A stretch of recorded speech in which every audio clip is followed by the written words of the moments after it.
तो दोस्तों आज मैं करील और भिंडी की सब्जी बनाई, वो भी अपनी सास से सीखा हुआ। नमस्कार दोस्तों, फिर से मेरे एक नए ब्लॉग में आप सबका स्वागत है। दोस्तों तो कैसे हैं? आशा करती हूँ कि खुश होंगे, जहाँ भी होंगे स्वस्थ और मस्त होंगे। तो अभी सुबह का समय है दोस्तों, और हमारा नहाना धोना हो गया है। अभी कपड़ा को मैं नहीं सुखाई हूँ, नहीं फैलाई हूँ। तो फिर से दोस्तों जो मैं अपनी सास से सीखी हूँ तो वही वाला सब्जी मैं बनाने जा रही हूँ दोस्तों, भिंडी और करील की। तो मैं दिखाती हूँ आप लोगों को। तो ये रहा दोस्तों करील और भिंडी। ये बांस की करील है दोस्तों। तो इसी की सब्जी मैं बनाने वाली हूँ और रोटी के साथ में खाएंगे हम लोग। तो सबसे पहले दोस्तों चूल्हा में सुलगा लेती हूँ।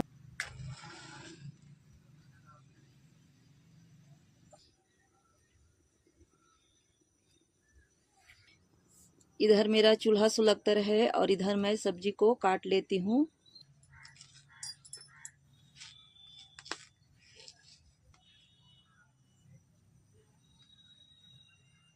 तो इस तरह से भिंडी को काट लेती हूँ।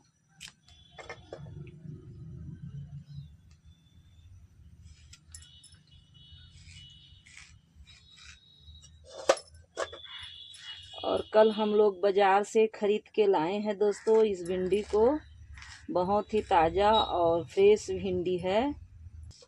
एक पास के गांव में हम लोग बाजार करने गए थे कल शाम को, तो खरीद कर लाए हैं ये भिंडी को।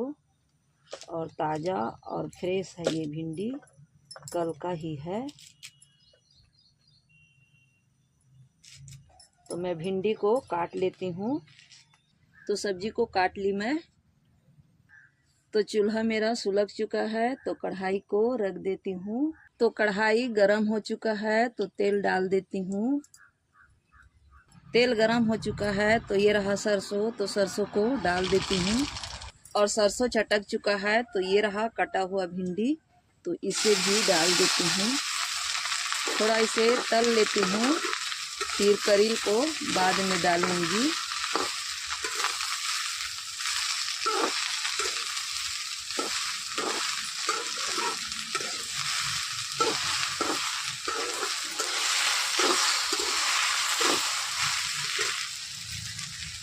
तो ये रहा दोस्तों करील। तो करील को डाल देती हूँ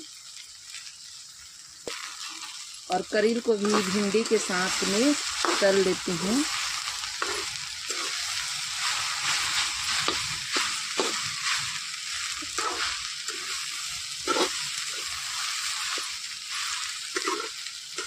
तो ये रहा दोस्तों कटा हुआ टमाटर। तो इसे डाल देती हूँ और टमाटर को भी तल लेती हूँ।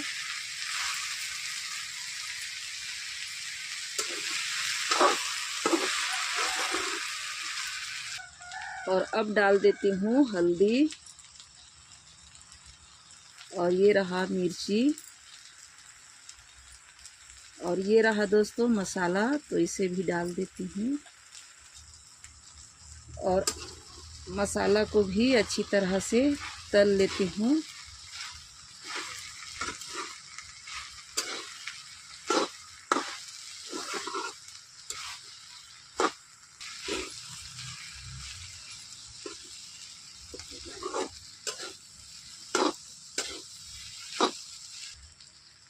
तो अब डाल देती हूँ दोस्तों स्वाद अनुसार नमक। पहले इसलिए नहीं डाली दोस्तों क्योंकि ये भिंडी लिक्विड बन जाता। तो अब डाल देती हूँ नमक। और अच्छी तरह से अब सभी को मिला के तल लेती हूँ, क्योंकि थोड़ा सा दोस्तों ये जो करील में खटास हो गया है भिंडी के साथ में, तो अब ये लिक्विड नहीं बनेगा। भिंडी एक चिपचिपा की तरह बन जाता है। तो कलीर डाल चुकी हूँ तो अब नहीं होगा। तो ये सब्जी बहुत अच्छी तरह से तल चुका है। तो इसमें डाल देती हूँ पानी में। तो पानी डाल देती हूँ दोस्तों। और थोड़ा सा सब्जी में रसा रखना है। तो इसीलिए पानी डाली हूँ। तो ढक्कन से ढक देती हूँ और पकने देती हूँ। और इधर मैं आटा गूँथ लेती हूँ। तो ये रहा दोस्तों आटा, और थोड़ा सा नमक डाल देती हूँ।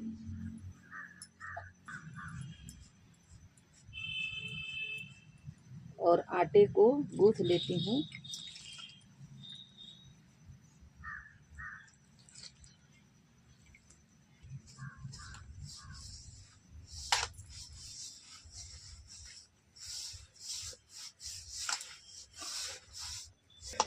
तो आटा को गूँथ ली मैं।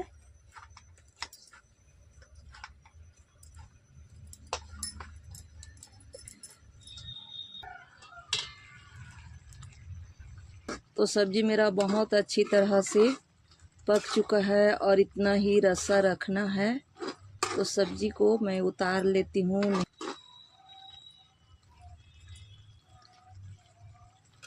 और चूल्हे में तवा रख देती हूँ। तो लोई लेके अब रोटी के लिए बेल लेती हूँ। तो थोड़ा सा आटा लेके बेल लेती हूँ।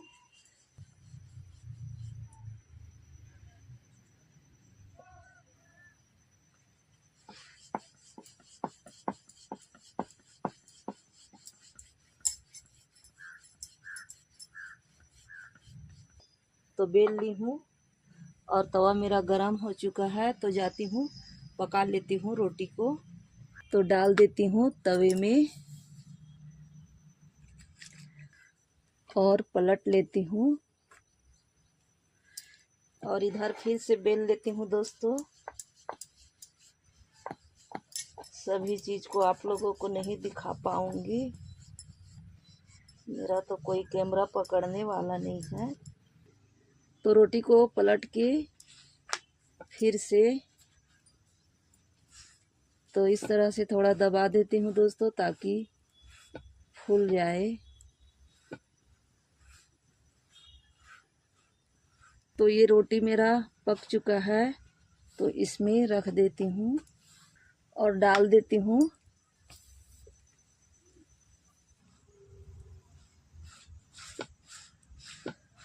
तो ये भी रोटी मेरा पक चुका है दोस्तों। तो रख लेती हूँ मैं, और इसी तरह मैं सभी रोटी रखा तो फिर से डाल देती हूँ और इसी तरह मैं सभी रोटी को बना लेती हूँ। तो सब्जी रोटी पक चुका दोस्तों। और ये है कलीर भिंडी की सब्जी। और इधर मेरा रोटी है, ये रहा रोटी। तो दे देती हूँ माँ को गर्मा गर्म खाने के लिए। तो सब्जी निकाल लेती हूँ माँ के लिए। और ये सब्जी बहुत अच्छा लगता है दोस्तों। ये सब्जी को भी मैं अपनी सास से सीखी हूँ बनाने के लिए। मेरी सास ऐसे सब्जी बनाया करती थी, भिंडी और करील की सब्जी।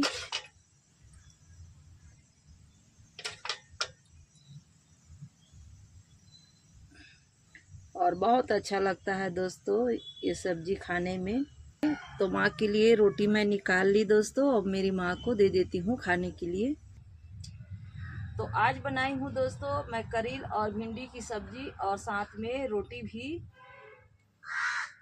तो ये सब्जी को भी मैं अपनी बड़ी सास से सीखी हूँ दोस्तों। बहुत अच्छा लगता है करील और भिंडी की सब्जी, बहुत स्वादिष्ट लगता है ये करील और भिंडी की सब्जी। और ये करील बांस का है दोस्तों, जो बरसातों में ही मिलता है। अभी के सीजन में ये करील मिलता है। बांस जब निकलता है नया नया, तो उसी को काट के तो खाने के लिए बारीक बारीक काट के दोस्तों रखते हैं हम लोग साल भर के लिए, डिब्बे में भर के स्टोर करके। कभी मैं दिखाऊंगी कि मैं कैसे करील को रखी हूँ। तो और जो जो सब्जी में अच्छा लगता है दोस्तों, तो उसी उसी सब्जी में एक करील को डालकर हम लोग बनाते हैं। तो ये भिंडी के साथ में भी ये करील सब्जी बहुत अच्छा लगता है। तो ठीक है, माँ को मैं अब दे देती हूँ खाने के लिए रोटी और करील भिंडी की सब्जी। कैसे लागत है? नून मिर्चा। तो मेरी माँ कह रही है दोस्तों कि बहुत अच्छा लग रहा है करील और भिंडी की सब्जी। तो हम लोग ऐसे भिंडी करील की सब्जी बनाते हैं दोस्तों। मैं अपनी सास से सीखी हूँ भिंडी करील की सब्जी बनाना। मायके में मैं कुछ भी नहीं बनाई थी। जो कुछ भी मैं सीखी हूँ अपने सास से सीखी हूँ। खाने पीने के लिए मैं अपने ससुराल में ही सीखी हूँ। मायके में कुछ ऐसा सब्जी नहीं खाती थी दोस्तों। मैं कुछ भी नहीं खाती थी, सिर्फ आलू और दाल खाती थी, और वो भी दाल अरहर का मैं खाती थी।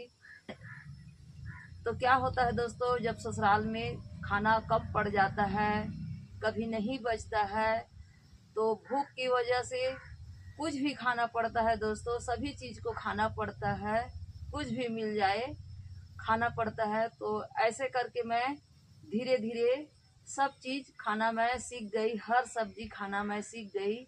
नहीं तो मैं कोई भी सब्जी नहीं खाती थी अपने मायके में। और ससुराल में आने के बाद दोस्तों हर सब्जी को मैं खाना सीख गई। और सभी सब्जी आज के डेट में मुझे बहुत पसंद है, बहुत अच्छा लगता है।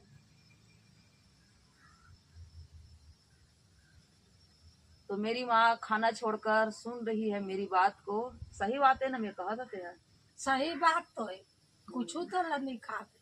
उड़द दाल करिया दाल। हाँ, माँ बता रही है उड़द दाल को मैं काला दाल बोलती थी और नहीं खाती थी दोस्तों। लेकिन अपने ससुराल में जब खाना नहीं बचता था, बहुत बड़ा परिवार था, तो नहीं बचता था खाना, तो कोई भी चीज मिल जाता था तो उसी से मैं अपना पेट भरती थी। और धीरे धीरे करके मैं सब चीज खाने के लिए सीख गई। नहीं तो मैं अपने मायके में नहीं खाती थी, कुछ भी नहीं खाती थी। मैं कुछ सब्जी नहीं खाती थी आलू और अरहर दाल के सिवाय। भले आलू का कुछ भी सब्जी हो वो मुझे बहुत पसंद था, और दाल में सिर्फ अरहर दाल। मैं अभी के डेट में मैं हर सब्जी को खाती हूँ, सब सब्जी मुझे पसंद है। और मैं अपनी सास से हर सब्जी बनाना सीख गई। तो दोस्तों आज मैं करील और भिंडी की सब्जी बनाई, वो भी अपनी सास से सीखा हुआ। और खाने में बहुत अच्छा लगता है, बहुत स्वादिष्ट लगता है। तो ठीक है दोस्तों, आज का वीडियो को मैं यहीं पर रखती हूँ और आशा करती हूँ कि ये वीडियो आप लोगों को पसंद आया होगा। तो लाइक करें, चैनल को सब्सक्राइब करें, अच्छा सा एक कमेंट भी करें। फिर मिलती हूँ एक नए ब्लॉग में, तब तक के लिए नमस्कार, धन्यवाद।